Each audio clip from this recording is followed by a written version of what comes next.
کسی بھی بحث کو جیتنے کے 3 طریقے ایسے ہیں جو اگر سمجھ لیے جائیں تو آپ بڑی آسانی کسی بھی لڑائی بحث مباحثے کے اندر اپنا ڈائلاگ کامیاب بنا سکتے ہیں۔ ہم عام طور پہ اپنی زندگی میں لوگوں سے کئی دفعہ ایسی سچویشنز فیس کرتے ہیں جس میں کوئی ہم سے الجھ پڑتا ہے، ہم سے بحث کرنے لگتا ہے، ہم سے لڑنے لگتا ہے۔ اچھا، لڑائی اس وقت تک نہیں ہو سکتی جب تک دونوں پارٹیاں نہ چاہیں۔ ایک پارٹی کے چاہنے سے کبھی لڑائی نہیں ہوتی، دوسری پارٹی کا اس میں حصہ ضرور ہوتا ہے، چاہے وہ 10% ہی کیوں نہ ہو۔ اب جب دوسرے نے یہ ٹھان لیا ہے کہ وہ آپ سے لڑنا چاہتا ہے، وہ کوئی بحث مباحثہ کرنا چاہتا ہے، بعض اوقات لوگ آپ سے اس وجہ سے کوئی بحث و تکرار شروع کر دیتے ہیں کہ وہ آپ سے کوئی ایسی بات سننا چاہتے ہیں جس کے نتیجہ میں جلتی پر تیل کا کام ہو جائے اور آگ سلگ اٹھے۔ چنانچہ آپ سب سے پہلے تو جو طریقہ اپنائیں گے وہ یہ ہے کہ جب کوئی دوسرا آپ سے بحث و تکرار کی باتیں شروع کرے تو آپ اطمینان سے اس کی باتیں سنتے جائیں، اس کی انرجی کنزیوم ہونے دیں، کیونکہ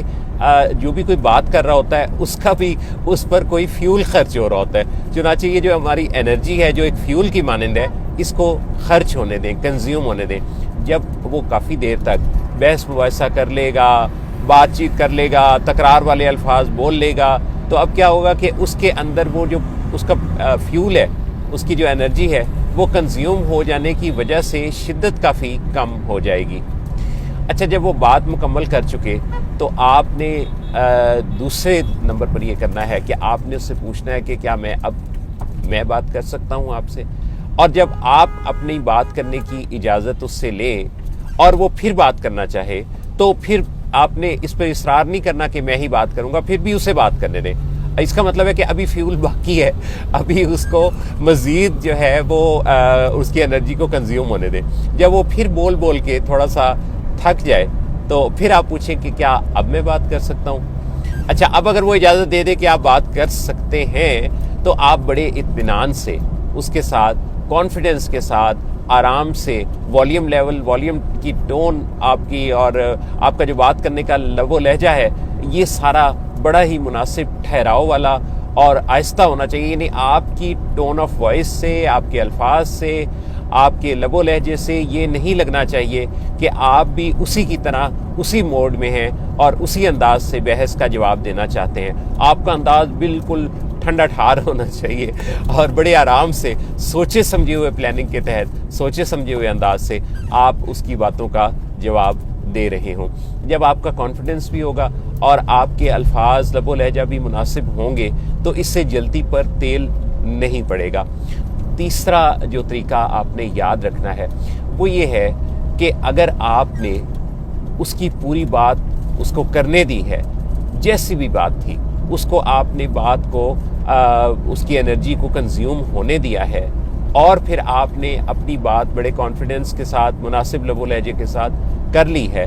اور ان دونوں طریقوں کے بعد بھی وہ اس بات پہ ڈٹا ہوا ہے کہ اس نے اپنے موقف میں کوئی لچک نہیں دکھانی، کوئی فلیکسیبلٹی پیدا نہیں کرنی، بلکہ وہ اسی بحث و تکرار کے موڈ میں ہے، تو اب کیا کرنا ہے؟ اب اس کے ساتھ ڈائلاگ کو اس سمت پہ لے آنا ہے کہ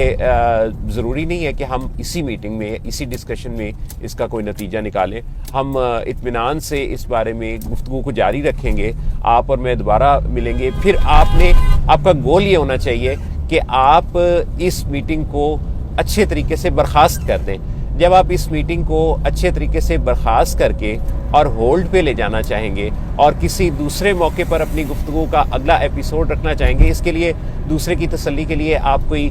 ٹائم مقرر کر سکتے ہیں کہ کچھ گھنٹوں بعد یا اگلے دن آپ اس سے دوبارہ گفتگو کی بات کر سکتے ہیں کہ ہم اس موضوع پر جاری رکھیں گے۔ آپ کے دلائل مزید چونکہ باقی ہیں تو میں اور آپ اپنی اس گفتگو کو اطمینان سے کریں گے تاکہ ہم ایک دوسرے کے ساتھ ڈسکس کرتے ہوئے کسی نتیجے پر پہنچ جائیں۔ تو جب آپ اس سے ٹائم بائی کر لیں گے نا، چاہے وہ اسی شام کا ہو، اگلے دن کا ہو یا اگلے ہفتے کا ہو، تو جب آپ کچھ وقفہ دے دیں گے تو اس سے بھی اس کے جو جذبات بھڑکے ہوئے ہیں اس کے اندر ایک ٹھہراؤ پیدا ہوگا، وہ تھوڑا ریکنسیڈر کرے گا آپ کے اسٹیٹمنٹ کو، اسے یہ بات بھی یاد آئے گی کہ آپ نے تو کوئی توہین آمیز بات نہیں کی، آپ نے تو کوئی سخت لہجہ اختیار نہیں کیا. اس کا مطلب یہ ہے کہ آپ شاید اپنے موقف میں کافی لچک رکھتے ہیں، اور وہ یہ بھی سوچے گا کہ اچھا یار، اگر یہ بندہ میری بات کو آرام سے سن رہا ہے تو اس کا مطلب ہے شاید یہ میری جو بات ہے اگر یہ ماننے کے موڈ میں ہے تو اس سے پھر اطمینان سے بات کی جائے. جب آپ دوسرے کو اطمینان والے فیز میں لے آئیں گے نا، اور یہ امید پیدا ہو جائے گی اس کو کہ شاید اس کی بات مانی جائے گی، تو یہاں سے ڈائلاگ میں خوبصورتی پیدا ہوگی، اور وہ آپ کے ساتھ اگلی دفعہ جب بات کرے گا تو پہلے سوچ کر آیا ہوگا، سمجھ کر آیا ہوگا، اور پھر جب آپ دونوں بیٹھیں گے تو اب کے یہ پہلے والا ماحول نہیں ہوگا، اب کے ماحول مختلف ہوگا. پہلے کی نسبت چونکہ آپ نے کوشش کر کے گفتگو کے اندر، ڈائلاگ کے اندر تھوڑا ٹھہراؤ پیدا کر دیا ہے، تو اب کے یہ اطمینان سے بات ہونے کا امکان موجود ہے. اچھا، اب ایک سوال پیدا ہوتا ہے کہ اگر یہ دوسری میٹنگ پر بھی، کیونکہ بندہ وہی ہے، اس کے ایموشنز، اس کی پروگرامنگ برین کی، اس کی ڈیولپمنٹ میں جو کچھ ہوا تھا اس کے ساتھ، وہ سارا کچھ وہی ہے. تو ہو سکتا ہے کہ وہ دوسری دفعہ بھی پہلے سے ملتا جلتا انداز اپنانا چاہے. پہلے جیسی شدت تو نہ ہو، لیکن انداز پہلے سے ملتا جلتا ہو. تو پھر آپ نے یہ کرنا ہے کہ اگر یہ بندہ آپ کے لیے ضروری ہے، اگر آپ کی زندگی میں اس کو مائنس نہیں نہ کیا جا سکتا، اس کا یہ کوئی رشتہ دار ہے، یا آپ کے ساتھ اس کا تعلق کوئی ایسا ہے، کوئی بزنس کا کوئی اور ریلیشن ہے، آپ اسے ایوائڈ نہیں کر سکتے، تو پھر آپ اگلی میٹنگ پہ چلے جائیں گے. پھر آپ وہی فارمولہ اپنائیں گے، یعنی پہلے اس کی انرجی کنزیوم ہونے دیں گے، ساری بات اس کی سننے دیں گے، اس کو کرنے دیں گے، سنیں گے اطمینان سے، پھر اپنا موقف بتانے کی اجازت لیں گے، پھر اس سے بات کریں گے، اور پھر اگر وہ ٹوکے گا تو پھر اب آپ تھوڑا سا اس کو مزید بولنے دیں گے، اور پھر تیسرے نمبر پہ اگر نتیجہ نہ نکلے تو پھر ایک اور میٹنگ کو سکیجول کریں گے. تو یہ ہے کسی سے بھی بحث مباحثہ جیتنے کا وہ طریقہ جس کے 3 پہلو ہیں، اور 3 پوائنٹس کو اگر یاد رکھیں تو یقینی طور پہ آپ کسی بھی بحث مباحثے کو اطمینان سے نتیجہ خیز بنا سکتے ہیں. میری دلی دعا ہے اللہ رب العزت آپ کو زندگی کے ہر میدان میں جیت عطا کرے، اور آپ خوشحال رہیں. اللہ آپ سب کا حامی و ناصر ہو.